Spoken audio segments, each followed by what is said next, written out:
Hello everyone. आज के video में सभी लोगों का स्वागत है। मैं आपका दोस्त सीए राजेश महतो। आज इस वीडियो को बनाने का जो मुख्य उद्देश्य यह है कि जो लोग कॉमर्स बैकग्राउंड से नहीं हैं, जो फाइनेंस के बैकग्राउंड से नहीं हैं, वो लोग भी फाइनेंशियल स्टेटमेंट को इजीली समझ सकते हैं और किसी भी कंपनी को फाइनेंशियली रीड कर सकते हैं। साथियों, आपने ब्रिटानिया कंपनी का नाम तो सुना होगा। अब उस कंपनी की फाइनेंशियल हेल्थ कैसी है, उसका फाइनेंशियल क्या है, फाइनेंशियल पोजीशन क्या है, उसको समझने के लिए हमें उसकी 3 चीजों को रीड करना आना चाहिए। पहली चीज है उस कंपनी की बैलेंस शीट। दूसरी चीज है उस कंपनी की प्रॉफिट एंड लॉस अकाउंट। तीसरा चीज है उस कंपनी का कैश फ्लो। तो आज हम लोग इन्हीं 3 चीजों की बात करेंगे कि किस प्रकार से किसी कंपनी की फाइनेंशियल पोजीशन को, फाइनेंशियल हेल्थ को समझने के लिए इन 3 चीजों को रीड करना, उसको समझना, एनालाइज करना हमें आना चाहिए। सबसे पहले हम बात करेंगे बैलेंस शीट, फिर प्रॉफिट एंड लॉस अकाउंट और फिर कैश फ्लो।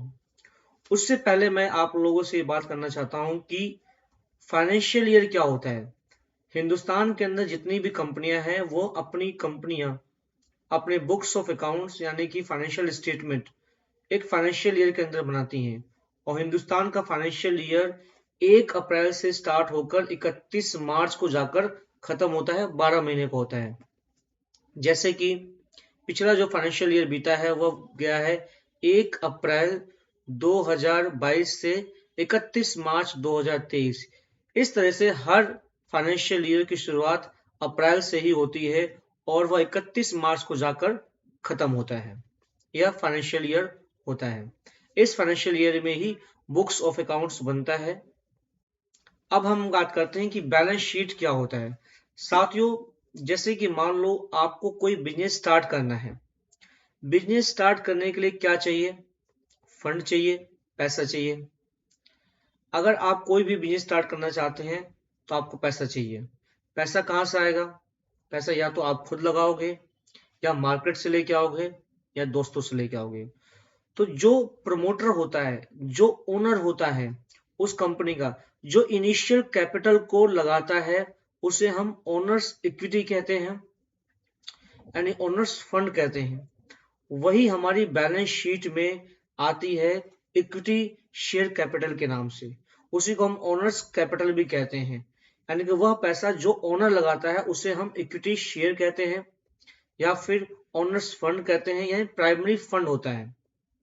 अब मान लीजिए आपने अपना पैसा लगाया, उसके बाद भी आपको अपने बिजनेस को चलाने के लिए पैसा कम पड़ रहा है, तो आप कहाँ से पैसा लेके आएंगे? या तो बैंक से लेके आएंगे, या फिर अपने फ्रेंड से लेके आएंगे। तो जो आप पैसा बैंक से या किसी प्राइवेट एंटिटी से बोरो करते हैं उसको हम बोरोइंग कैपिटल कहते हैं, यानी आपने वह किसी से पैसा उधार लिया है, तो वह भी एक तरह से आपका फंड हुआ, बोरो फंड हुआ। तो इस प्रकार से जो ओनर लेके आता है उसको हम इक्विटी शेयर कैपिटल कहते हैं, यानी ओनर्स इक्विटी कहते हैं। और जो पैसा वह बैंक से या प्राइवेट एंटिटी से लेगा आता है उसको बोरो कैपिटल कहते हैं। तो इस प्रकार से आपकी फंड हो गया। अब इस फंड का इस्तेमाल आप अपने लिए एसेट्स परचेज करने के लिए करेंगे। एसेट्स यानी कि आप लैंड खरीदेंगे, बिल्डिंग खरीदेंगे, प्लांट खरीदेंगे, मशीनरी खरीदेंगे। उन एसेट्स का इस्तेमाल करके ही आप गुड्स बनाएंगे और उस गुड्स को बेचकर ही आप अपने रेवेन्यू को जनरेट करेंगे। तो बैलेंस शीट के अंदर एक तरफ लायबिलिटी आती है और एक तरफ एसेट्स आता है। लायबिलिटी का मतलब होता है वह पैसा जो आप लेकर आए हैं अपने बिजनेस को रन करने के लिए, चलाने के लिए। Owners capital, owner security. फिर आता है बोरोड कैपिटल, जो आपने बोरो की है वो शॉर्ट टर्म में हो सकती है, लॉन्ग टर्म में हो सकती है। उसके बाद से लायबिलिटी साइड में आता है क्रेडिटर्स। क्रेडिटर्स यानी कि आपने जो माल उधार खरीदा है बेचने के लिए, यानी कि जैसे मान लीजिए ब्रिटानिया है। अब ब्रिटानिया को बिस्कुट बनाना है। बिस्कुट बनाने के लिए उसे क्या चाहिए? आटा चाहिए, चीनी चाहिए, और उसको क्या चाहिए? तेल चाहिए। इन सब चीजों को वो जब खरीदेगी उधार में तो उनको पैसा देना होगा। तो जो भी सामान हम उधार खरीदते हैं वो हमारे क्रेडिटर्स होते हैं। क्रेडिटर्स यानी को पैसा देना है आज नहीं तो कल, तो हमारे क्रेडिटर्स हो गए। तो ये सब चीजें, तीनों चीजें लायबिलिटी साइड में आती हैं हमारी, जो हमारी देनदारियां हैं। यानी ओनर्स ने भी अगर पैसा लगाया है तो उसको भी कंपनी आज नहीं तो कल पैसा उसको वापस करेगी, क्योंकि बिजनेस और owner they are both the separate legal entity. तो सबसे पहले बैलेंस शीट में लायबिलिटी साइड में क्या आएगा? ओनर्स कैपिटल, उसको हम इक्विटी शेयर कैपिटल भी कहते हैं, ओनर्स फंड भी कहते हैं। उसके बाद से आता है बोरोड कैपिटल, जो आपने बोरो की है प्राइवेटली या किसी बैंक से, लॉन्ग टर्म लोन लिया है चाहे शॉर्ट टर्म लिया है। उसके बाद से आता है क्रेडिटर्स। क्रेडिटर्स यानी कि जो आपने गुड्स या फिर जो आपने इन्वेंट्री या फिर जो आपने रॉ मटेरियल उधार खरीदा है, जिसका पैसा आपको देना है, उसको हम क्रेडिटर्स कहते हैं। अब एक तरफ से ये फंड आ गया। अब इस फंड का इस्तेमाल कंपनी अब कहाँ करेगी? कंपनी अपने लिए एसेट्स क्रिएट करेगी, क्योंकि उन एसेट्स का उपयोग करके ही वह कंपनी अपने गुड्स को बेचेगी या गुड्स को बनाएगी। यानी ब्रिटानिया अपनी लैंड खरीदेगी, बिल्डिंग खरीदेगी, प्लांट खरीदेगी, मशीनरी खरीदेगी। उस प्लांट और मशीनरी के अंदर ही जो इन्वेंट्री खरीदा गया है उसको रखकर फिनिश गुड्स बनेगा, और वही फिनिश गुड्स फिर आगे मार्केट में बेचकर हम रेवेन्यू को जनरेट करेंगे। तो एसेट साइड में क्या आएगा? हमारा फिक्स एसेट्स आ गया। उसके बाद से अगर कुछ पैसा बच जाता है तो कंपनियां क्या करती हैं कि किसी और जगह उस पैसे को इन्वेस्ट करती हैं, ताकि उसका फंड आइडियल ना रह सके। किसी और कंपनी के शेयर्स खरीद लिए, कहीं किसी बैंक में एफडी कर दिया, बॉन्ड्स खरीद लिए, तो उसको हम इन्वेस्टमेंट कहते हैं। उसके बाद से जो उस फिक्स एसेट्स का यूज करके, जो इन्वेंट्री का यूज करके, यानी कि फिनिश गुड्स बना है, उस फिनिश गुड्स को हम मार्केट में बेचेंगे तो जरूरी नहीं कि इमीडिएटली कैश आ जाए, वह उधार में ही बेच सकते हैं। तो जिसको हमने माल बेचा है, जिससे हमें पैसा लेना है, वह हमारे क्रेडिटर्स होते हैं, वो हमारे डेटर्स होते हैं। वह डेटर क्या होता है? हमारी करंट एसेट्स में आते हैं, तो वो हमारी करंट एसेट्स के अंदर आ जाएगा। जो पैसा जो बैंक में बचा हुआ है, पड़ा हुआ है, वो हमारी करंट एसेट्स में आ जाएगा। कैश जो बचा है वो हमारी करंट एसेट्स में आ जाएगा। तो इस प्रकार से किसी भी बैलेंस शीट को आप देखोगे तो उसकी संरचना इस प्रकार से होती है, यानी कि लेफ्ट हैंड साइड में आपकी लायबिलिटीज आती हैं। वह पैसा आता है जो आप मार्केट से लेके आए हैं, वह पैसा जो आपको आज नहीं तो कल मार्केट को लौटाना है, वापस देना, वो आपकी लायबिलिटी है। बैलेंस शीट का मतलब क्या है? बैलेंस शीट का मतलब है कि आपके शीट में बैलेंस कितना बचा हुआ है जो आपको देना है, देनदारियां क्या है, उधारी क्या है, वो जो देना है। एसेट साइड में क्या है? आपकी एसेट्स कितनी है, आपकी फिक्स एसेट्स कितनी है, जो आपका स्वामित्व कितना है, जो आपने बनाया है उस पैसे से। वो आपके फिक्स एसेट्स हो सकते हैं, आपकी इन्वेस्टमेंट हो सकती है, आपकी करंट एसेट्स हो सकती है, यानी कि आपका इन्वेंट्री स्टॉक हो गया फिनिश गुड्स का, आपका कैश हो गया, आपका बैंक हो गया, ये आपकी फिक्स एसेट्स हो गई। यानी यह आपकी स्वामित्व है, आपका एसेट्स है, और इधर आपकी देनदारियां जो आपको देना है। तो आप खुद सोचिए, जो पैसा आप लेके आए हैं उसी पैसे से आप अपनी एसेट्स बना रहे हैं। तो यानी कि लेफ्ट हैंड साइड और राइट हैंड साइड दोनों बराबर होने चाहिए, और ये हमेशा ही होते हैं। तो ये हो गई हमारी बैलेंस शीट। अब बात करते हैं कि जो आपने गुड्स बनाया है, उस गुड्स को आप सेल करेंगे मार्केट के अंदर। यानी ब्रिटानिया ने आटे का इस्तेमाल करके, चीनी का इस्तेमाल करके, मैदे का इस्तेमाल करके बिस्कुट बनाया। अब उस बिस्कुट को जब मार्केट में हम बेचेंगे तो हमारी क्या होगी? सेल जनरेट होगी। अब जो सेल्स जनरेट होगी वो प्रॉफिट डिस्काउंट में कहाँ पे आएगा? सेल्स में आएगा। सेल्स आ गई। उस सेल्स आ गई।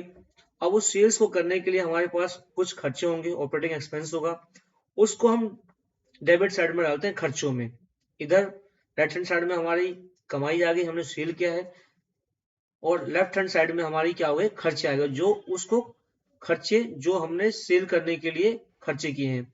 ओपनिंग स्टॉक आ गया, परचेज आ गया, डायरेक्ट एक्सपेंस आ गया, इनडायरेक्ट एक्सपेंस आ गया, ये खर्चे हम डाल देंगे तो हमारा लास्ट में क्या आ जाएगा? नेट प्रॉफिट आ जाएगा। और वो नेट प्रॉफिट हमारा जाकर बैलेंस शीट के अंदर ट्रांसफर हो जाता है हमारी रिजर्व की तरफ पैसा। यानी कि जो कंपनी का प्रॉफिट होता है वह धीरे धीरे एक्यूमुलेट होके आपका बैलेंस शीट के अंदर रिजर्व एंड सरप्लस के अंदर चलता जाता है, और उसका इस्तेमाल फ्यूचर में किया जाता है। तो इस तरह से बैलेंस शीट हो गई, प्रॉफिट एंड लॉस अकाउंट हो गया, और थर्ड आता हमारा कैश फ्लो। कैश फ्लो का मतलब ये है कि कंपनी के अंदर कैसे कैश का फ्लो हो रहा है। किसी भी कंपनी के अंदर तीन तरह की एक्टिविटी होती हैं। एक होती है ऑपरेटिंग एक्टिविटी, फाइनेंशियल एक्टिविटी और इन्वेस्टमेंट एक्टिविटी। इन तीन एक्टिविटी से देखा जाता है कि कैश कहां से जनरेट हो रहा है। Cash from operating activity, cash from investment activity और cash from financial activities. Operating activity का मतलब है कि जो आपका ऑपरेशन है, यानी कि बिस्कुट बेचना मेरा काम है या मेरा ऑपरेशन है, उसको बेचने से जो कैश जनरेट हो रहा है वह मेरी ऑपरेटिंग एक्टिविटी कहलाएगी।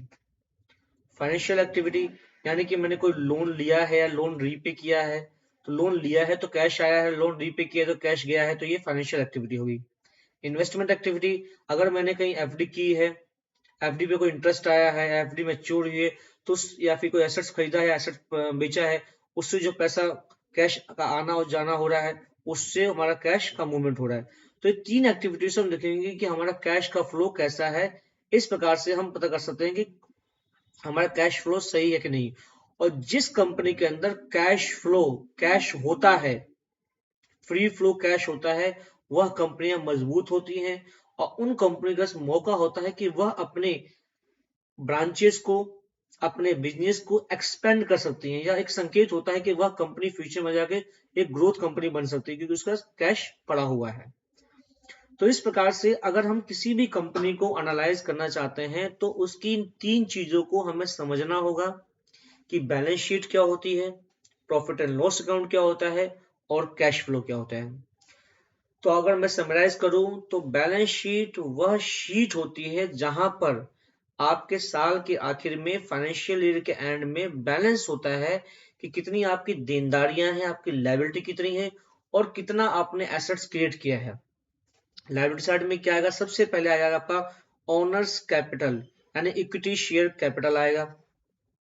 जो आपका प्रॉफिट और लॉस अकाउंट से जो आपका प्रॉफिट हर साल का आया वो आपका रिजर्व एंड सरप्लस में आएगा आपका।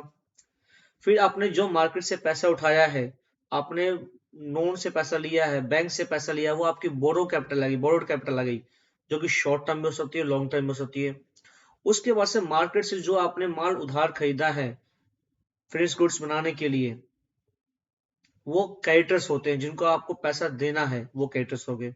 यह तो पैसा जो आपके पास आया है, और फिर आपने उस पैसे का इस्तेमाल कहाँ किया है, आप अपने लिए फिक्स एसेट्स बनाओगे, उस पैसे का कहीं ना कहीं आप इस्तेमाल इन्वेस्टमेंट में करोगे, कुछ पैसा कैश में पड़ा होगा, कुछ पैसा बैंक में बना होगा, और वह कुछ चीजें ऐसी होंगी जो अपने माल बेचकर अपने डेटर्स क्रिएट किए होंगे, जो पैसा आपको डेटर्स वो देंगे, डेटर हो गए। इस तरह से आपका left hand side right hand side बराबर होता है, ये बैलेंस शीट होती है। बात करते हैं प्रॉफिट एंड लॉस अकाउंट की।